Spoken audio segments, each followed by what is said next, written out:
Hello friends, welcome back Siddharbag channel நண்பர்களே. எனக்கு இந்த வீடியோவில் பார்த்தீங்கன்னு வச்சுக்கோங்களேன், மிக மிக முக்கியமான ஒரு ஜோதிட தாள்களை தான் இப்போ இந்த வீடியோவில் அதிரடியாக பார்க்க போகிறோம். அதிரடியாக ஜோதிட தாள்களை பார்க்கறதுக்கு முன்னாடி எதை பற்றிய ஜோதிட தாள்கள் அப்படிங்கிறத ஷேர் பண்ணுற தெரிஞ்சுக்குங்க. நாளை நாள் சாதாரணமாக வரக்கூடிய நாள் கிடையாது. இந்த ஆண்டுடைய மிகவும் முக்கியமான நாள். நாளை நாள் அப்படி என்ன முக்கியமான நாளுன்னு கேட்குறீங்களா? நாளை நாள் ஜனவரியுடைய 10ஆம் தேதி. அதே போல தமிழ் மாதம் குரோதி ஆண்டுடைய மிகவும் முக்கியமான 9வது மாதமான மார்கழியுடைய 26ஆம் நாள். அதே போல கிழமை வெள்ளிக்கிழமை. நாளை நாள் வரக்கூடிய இந்த நாள் வைகுண்ட ஏகாதசியாக வருது. இந்த நாள்ல உருவாகக்கூடிய கிரக மாற்றங்களால ஒவ்வொரு ராசிக்காரங்களுக்கும் தலையெழுத்து மாறும். அதுல என்ன மாதிரி தலையெழுத்து மாறுங்கிறத அவங்க தெரிஞ்சு பலனடையணுங்கிறதுனால ஒவ்வொரு ராசிக்காரங்களுக்கும் வைகுண்ட ஏகாதசி நாளை நாள்ல இருந்து என்ன நடக்குங்கிறத ஷேர் பண்ணிட்டு இருக்கேன். அதுல இப்ப இந்த வீடியோல நாம சிம்ம ராசிக்காரங்களுக்கு பார்க்க போறோம். சிம்ம ராசியில பிறந்தவங்க உங்க ராசிக்கு என்ன மாதிரி தலையெழுத்து மாறும் அப்படிங்கிறத தெரிஞ்சுக்குங்க. உங்க ராசிக்கான தலையெழுத்து மாறுவதை தெரிஞ்சுக்கிறதுக்கு முன்னாடி வைகுண்ட ஏகாதசி விரதம் எப்படி இருக்கணும் அப்படிங்கிறத தெரிஞ்சுக்குங்க. ஆக்சுவலி வைகுண்ட ஏகாதசி விரதம் இருக்கிறதுக்கு சில வழிமுறைகள் இருக்கு. அதை நாம தெரிஞ்சுக்கிட்டு அது போல விரதம் இருந்தாவே நாம நிறைய பலன்கள் பெறலாம். அதனால வைகுண்ட ஏகாதசியில எப்படி விரதம் இருக்கணும் அப்படிங்கிற முறையை தெரிஞ்சு அதற்கேற்ப விரதம் இருந்து பலன் பெறுங்க. சரி வாங்க, எப்படி விரதம் இருக்கணும் அப்படிங்கிறத இப்ப அதிரடியா பார்க்கலாம். மார்கழி மாதத்துல வரக்கூடிய பண்டிகைகள்ல மிகவும் சிறப்பானது வைகுண்ட ஏகாதசி. மார்கழி மாதத்துல வரக்கூடிய வளர்பிறையில வரக்கூடிய இதற்கு முக்தி ஏகாதசி, முக்கோடி ஏகாதசி, பெரிய ஏகாதசி என்று பல பெயர்கள் இருக்கு. அதே போல வருடம் முழுவதும் ஏகாதசி விரதம் இருக்க முடியாதவங்க வைகுண்ட ஏகாதசியிலாவது விரதம் இருந்தா சிறப்பான பலனை அடையலாம். இப்பொழுது வைகுண்ட ஏகாதசி என்று எவ்வாறு விரதத்தை மேற்கொள்ள வேண்டும் அப்படிங்கிறத பார்க்க போறோம். ஏகாதசி விரதம் இருக்கக்கூடிய நீங்க அதற்கு முன்தினமான தசமி நாள்ல ஒருவேளை மட்டும் சாப்பிட்டு விரதத்தை தொடங்க வேண்டும். ஏகாதசி என்று அதிகாலையில எழுந்தவுடன் நீராடி விட்டு இறைவனை வழிபட்டு விரதத்தை தொடங்க வேண்டும். அப்புறம் ஏகாதசி திதி முழுவதும் உணவு உட்கொள்ளாம இருக்க வேண்டும். அன்று குளிர்ந்த நீரை மட்டுமே நீங்க பருகணும். ஏகாதசி விரதத்தின் போது எக்காரணத்தை கொண்டு துளசியை உங்க கைகளால பறிக்க கூடாது. பூஜைக்கான துளசியை முதல் நாளே பறித்து விட வேண்டும். மேலும் இந்த நாளில் நீங்க 7 முறை துளசி இலைகளை மட்டும் சாப்பிடணும். துளசி இலை வெப்பம் தரக்கூடியது. ஏகாதசி விரதம் இருப்பது மார்கழி மாதமான குளிர் மாதம் என்பதால் உடலுக்கு வெப்பம் கிடைக்க துளசியை உட்கொள்ள வேண்டும். அப்புறம் முழு நாளும் உணவருந்தாம இருக்க முடியாதவங்க இந்த நாளில் நெய், காய்கனிகள், பழங்கள், நிலக்கடலை, பால், தயிர் போன்றவற்றை இறைவனுக்கு படைத்து உண்ணலாம். முக்கியமாக இந்த நாளில் பைத்தம்பருப்பால் செய்த கஞ்சியை பெருமாளுக்கு படைக்கிறது விசேஷம். அதை செய்து பெருமாளுக்கு படைத்து விட்டு நீங்க பருகலாம். அப்புறம் இரவு முழுவதும் கண்விழுத்து புராண நூல்களை படிக்கணும். விஷ்ணு சகஸ்ராமோ, விஷ்ணு பாடல்கள் மற்றும் துதி முதலியவற்றை ஊதுவதாக இரவு பொழுத உறங்காது கழிக்க வேண்டும். மறுநாள் துவாதசி அன்று காலையில 21 வகை காய்கறிகள் உணவுல இடம்பெற வேண்டும். இதுல அகத்திக்கீரை, நெல்லிக்காய், சுண்டைக்காய் அவசியம் இடம்பெற வேண்டும். துவாதசி அன்று அதிகாலையில உணவு அருந்துவதை பரணை என்று சொல்லப்படும். துவாதசியில அதிகாலையில உணவு சாப்பிட்ட பிறகு பகல்ல உறங்கக்கூடாது.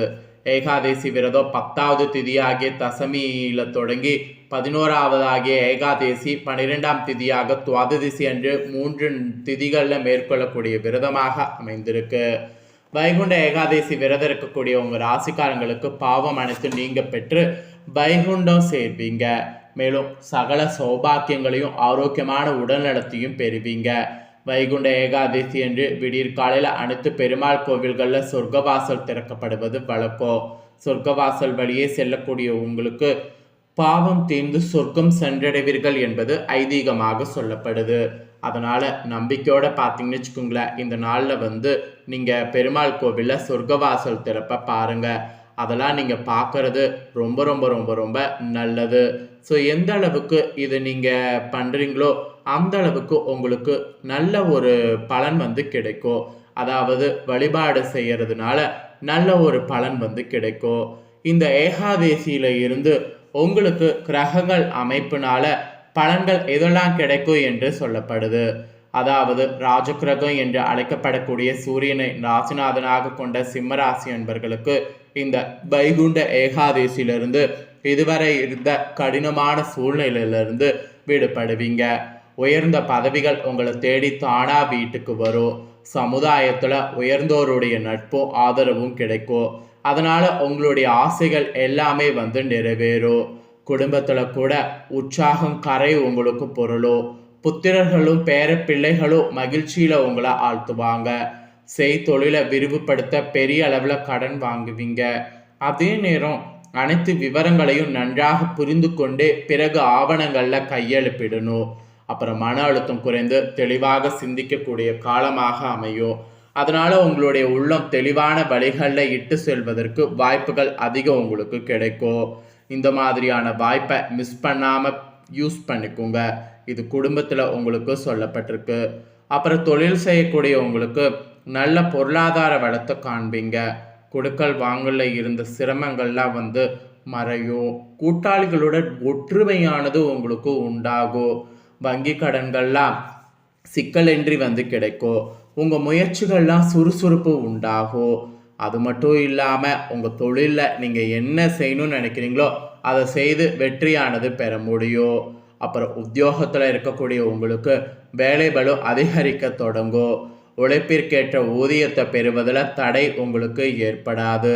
சக ஊழியர்கள் உங்களிடம் பொறாமை கொள்ளலாம். அது மட்டும் இல்லாமல் எடுத்த காரியங்களில் சில சந்தர்ப்பங்களில் காலதாமதம் ஏற்படும். ஸோ அதை மட்டும் பார்த்து எல்லாத்தையுமே சரி பண்ணிக்கோங்க. அப்புறம் அரசியலில் இருக்கக்கூடிய உங்களுக்கு பதவிகளுக்கு நெருங்கிய நண்பர்கள் மூலமாக சில இடையூறுகள் ஏற்படலாம். அதனால் எவரிடமும் மனம் திறந்து பேச வேண்டாம். மற்றபடி தொண்டர்கள் உங்கள் பேச்சை கேட்டு நடப்பாங்க. இது உங்களுக்கு உற்சாகத்தை கொடுக்கும். உங்களுடைய செயல்களை நேர்த்தியாக செய்யணும். அப்போதான் பணவரவு உங்களுக்கு நன்றாக இருக்கும். இல்லைனா பணவரவு நன்றாக இருக்காது. அதுக்கப்புறம் கலைத்துறையில் இருக்கக்கூடிய உங்களுக்கு சுமாரான வாய்ப்புகள் பெறுவீங்க. ரசிகர்களுடைய ஆதரவு எதிர்பார்க்கக்கூடிய அளவுக்கு இருக்காது.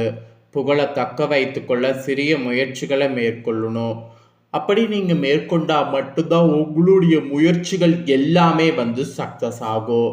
அப்புறம் பெண்மணிகள் கூட குழந்தைகளால் சந்தோஷமானது அடைவீங்க. கணவருடன் ஒற்றுமை நன்றாக இருக்கும். உங்களுடைய புத்திசாலித்தனத்தை குடும்பத்தினர் புகழ்வாங்க. புத்தாடை அணிகலன்களை வாங்கி மகிழ்வீங்க. இதெல்லாம் உங்களுக்கு நடக்கும். அப்புறம் மாணவிகள் கூட கல்வியில் மிகுந்த ஈடுபாடு காட்டுவீங்க. பெற்றோர்களுடைய ஆதரவு தொடர்ந்து உங்களுக்கு கிடைத்து நல்ல விதமாக இருக்கும். விளையாட்டுகளில் ஈடுபட்டிங்கன்னா வெற்றி அடைவீங்க. ஸோ மாணவிகள் இந்த தருணத்தை மிஸ் பண்ணாமல் யூஸ் பண்ணிக்கோங்க. நீங்கள் மகமில் பிறந்தவங்களாக இருந்தீங்கன்னா இந்த வைகுண்ட ஏகாதசியிலிருந்து வீட்டுக்கு தேவையான வசதிகள் செய்வதில் ஆர்வம் காட்டணும். தொழில் வியாபாரம் சுமாராக இருக்கும். எதிர்பார்த்த கடனுதவி கிடைக்கும். புதிய வாடிக்கையாளர்கள் தொடர்பு உண்டாகும். பழைய சிக்கல்கள் தீர்வதில் தாமதம் ஏற்படும். உத்தியோகத்தில் இருக்கிறவங்களுக்கு மேல அதிகாரிகளை பகைத்து கொள்ளாமல் அனுசரித்து செல்லணும். இந்த மாதிரியான எச்சரிக்கைகள்லாம் உங்களுக்கு சொல்லப்பட்டிருக்கு. அப்புறம் பூரமில் பிறந்தவங்களுக்கு இந்த வைகுண்ட ஏகாதசியிலிருந்து திறமையாக செயல்பட்டிங்கன்னா பாராட்டு கிடைக்கும். குடும்பத்தில் எதிர்பாராத விருந்தினர் வருகையால் விரும்பத்தகாத வாக்குவாதங்கள் ஏற்படும். கணவன் மனைவிக்கிடையே அனுசரித்து செல்வது நல்லது. குழந்தைகள் பற்றிய கவலை உண்டாகும். அவர்களுக்காக பாடுபடணும். ஸோ அந்த மாதிரியான ஒரு சூழ்நிலை உங்களுக்கு.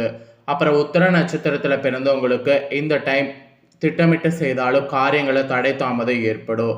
எதிர்பாராத செலவு உண்டாகும். உத்தியோக தொடர்பான நட்புகள் கிடைக்கும். மனம் தெளிவடையும். எதிர்பார்ப்பு நிறைவேறும். இப்படி நட்சத்திரத்துக்கு ஏற்ப உங்கள் ராசிக்கு இந்த மாதிரியான பலன் கிடைக்கும் என்று உங்களுக்கான பலனானது குறிப்பிடப்பட்டிருக்கு. குறிப்பிடப்பட்டதை தெளிவாக உங்களுக்கு ஷேர் பண்ணிட்டேன். ஷேர் பண்ணதை தெரிஞ்சிருப்பீங்க. தெரிஞ்சதுக்கேற்ப நடந்து பலன் பெறுங்க. நீங்கள் பார்த்தது போல் உங்கள் ஃப்ரெண்ட்ஸ் ஃபேமிலி இருக்கவங்களை பார்த்து பலன் அடையணும்னு நினச்சிங்கன்னா வீடியோ லைக் பண்ணி ஷேர் பண்ணுங்கள். உங்கள் ஃப்ரெண்ட்ஸ் ஃபேமிலியில் இருக்கிறவங்களும் வீடியோ பார்க்கட்டும். அவங்களும் அவங்களோட ராசி சிம்ம ராசியாக இருந்ததுன்னா இந்த பலனை தெரிஞ்சு இதற்கேற்ப நடந்து பலனடையட்டும். ஸோ கண்டிப்பாக வீடியோ லைக் பண்ணி ஷேர் பண்ணுங்கள். உங்கள் ஃப்ரெண்ட்ஸ் ஃபேமிலி இருக்கவங்களும் பார்த்து பலனடையட்டும். மேலும் இதே போல் புதிய அப்டேட்டான நிறைய வீடியோ நம்ம சேனலில் போடப்படும். அதை எல்லாத்தையுமே உடனுக்குடனே தெரிந்து கொள்ள மறக்காமல் நம்ம சேனலை சப்ஸ்கிரைப் பண்ணுங்கள். கூட பெல் பண்ண ப்ரெஸ் பண்ணுங்கள். அதை பண்ணிட்டீங்கன்னா நான் போகிற மற்ற அப்டேட்டான எல்லா வீடியோஸும் உடனுக்குடனே தெரிந்து கொள்ளலாம். ஸோ மறக்காமல் பண்ணுங்கள். நெக்ஸ்ட் இதே போல் சுவாரஸ்யமாக வேறொரு வீடியோவில் சந்திக்கிறேன். தேங்க்யூ.